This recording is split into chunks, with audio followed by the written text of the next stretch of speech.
بسم اللہ الرحمن الرحیم۔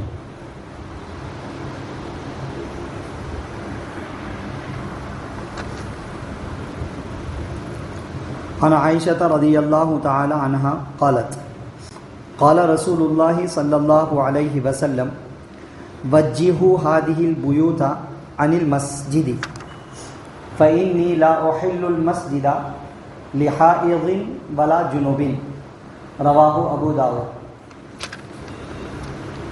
حضرت عائشہ رضی اللہ تعالی عنہا سے روایت ہے، فرماتی ہیں کہ رسول اللہ صلی اللہ علیہ وسلم نے ارشاد فرمایا وجہوا هذه البیوت عن المسجد، ان گھروں کو مسجد سے پھیر دو، ان گھروں کے دروازوں کو مسجد سے پھیر دو، دوسری سمت میں کر دو۔ فإنی لا احل المسجد لحائض ولا جنوب، کیونکہ میں مسجد کو حلال نہیں کرتا کسی حیض والی عورت کے لیے اور کسی جنوبی شخص کے لیے۔ اس حدیث کو امام ابو داؤد رحمۃ اللہ علیہ نے روایت کیا ہے۔ آج کے درس حدیث میں یہ ایک حدیث پڑھی گئی ہے، اس میں پاکی ناپاکی سے متعلق یہ مسئلہ بتلایا گیا ہے کہ جو لوگ ناپاک ہوں گے وہ ناپاکی کی حالت میں مسجد میں نہیں رہ سکتے ہیں۔ یہ مسئلہ اس حدیث کے اندر بتلایا گیا۔ بتلانے کا انداز یوں ہے کہ پہلے فرمایا ان گھروں کو مسجد سے پھیر دو۔ کیا مطلب ان گھروں کو مسجد سے پھیر دو؟ گھروں کے دروازوں کو مسجد سے پھیر دو۔ اس وقت میں بہت سارے صحابہ کرام اور کے دروازے، گھر کے دروازے مسجد نبوی کے اندر کھلتے تھے، ویسے ہی بنے ہوئے تھے وہ، اور اس ٹائپ پر وہاں مسجد بنائی گئی تھی کہ اگر ان لوگوں کو گھر میں جانا ہوتا تو مسجد سے ہوتے ہوئے جانا پڑتا تھا۔ تو اب گھر ہے، گھر میں جانا ہے، گھر سے باہر نکلنا ہے، آمد و رفت ہو رہی، مسجد سے گزرنا پڑ رہا، ظاہر سی بات ہے گھر میں ہے، انسان ہے اور اس کو غسل کی حاجت ہوگی، عورت ہے، اب عورت کو بھی باہر نکلنا ہے، کبھی مسجد سے ہوتے ہوئے گزرنا پڑ رہا، تو پھر کیا کریں؟ ناپاکی کی حالت میں گزرنا پڑ رہا ہے۔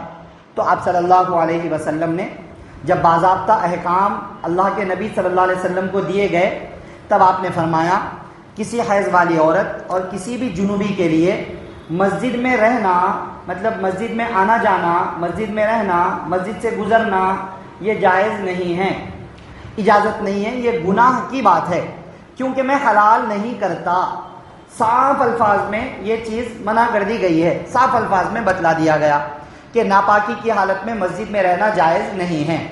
اہم مسئلہ ذکر کیا گیا ہے۔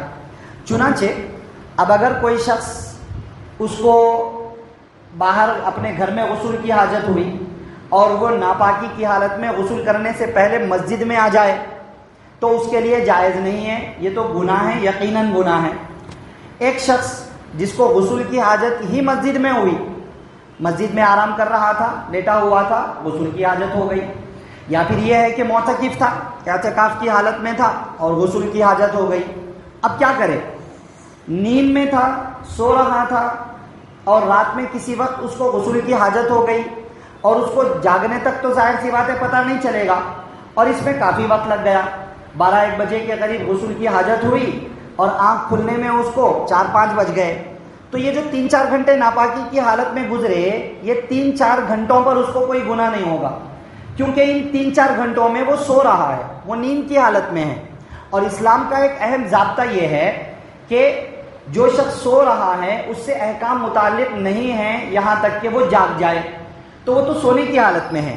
ہاں جاگ گیا، جاگنے پہ اس کو پتہ چل گیا کہ اس کو غسل کی حاجت مسجد میں پیش آئی ہے، پتہ چل جانے کے بعد اب دیر کرنا، اب مزید 1 منٹ 2 منٹ 4 منٹ بھی مسجد میں بیٹھے رہنا، یہ گناہ کی بات ہے، یہ جائز نہیں ہے۔ پھر کیا کرے؟ تو فوراً مسجد سے باہر نکل جائے۔ اگر معتکف نہیں تھا تب تو جتنا جلدی ہو سکے مسجد سے باہر نکلے اور سیدھا مسجد سے باہر نکل کر جہاں موقع ہو، اپنا گھر ہو، جہاں بھی ہو، غسل کر لے، پھر مسجد میں آنا چاہے تو آئے۔ معتکف اعتکاف کرنے والا شخص وہ کہاں جائے گا؟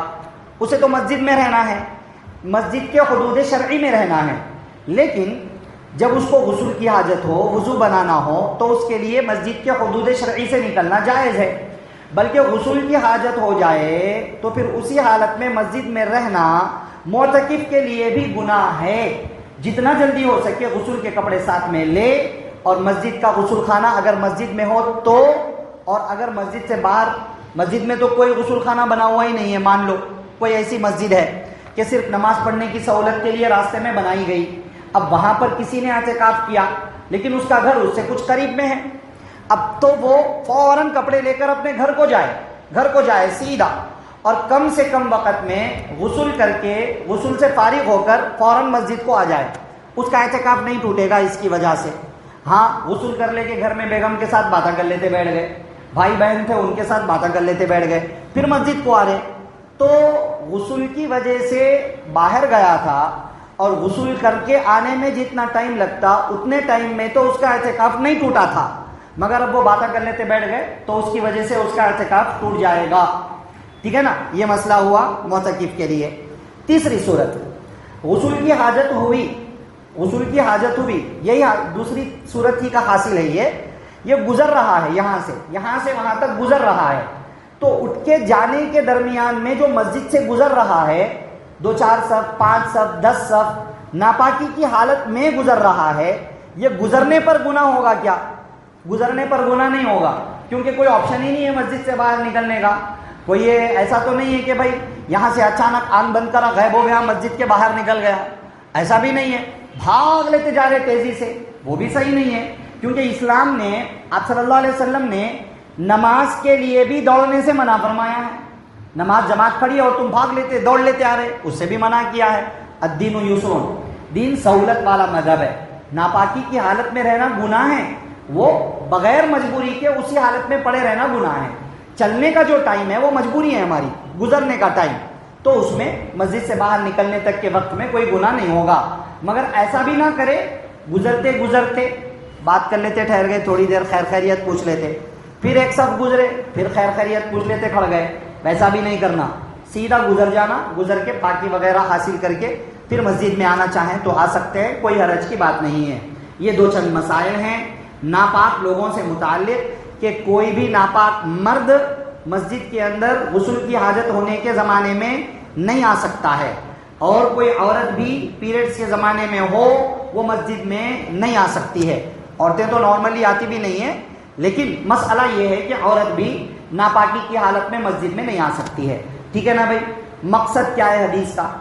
حدیث کا مقصد یہ بتلانا ہے کہ مسجد عبادت کی جگہ ہے, مسجد پاکیزہ لوگوں کی جگہ ہے, یہاں اللہ کے نیک بندے فرشتے بھی ہوتے ہیں, اور جو مسلمان یا انسان کو بھی یہاں پر آنا ہے وہ بھی پاکی کی حالت میں آئے گا, مقدس جگہ پر.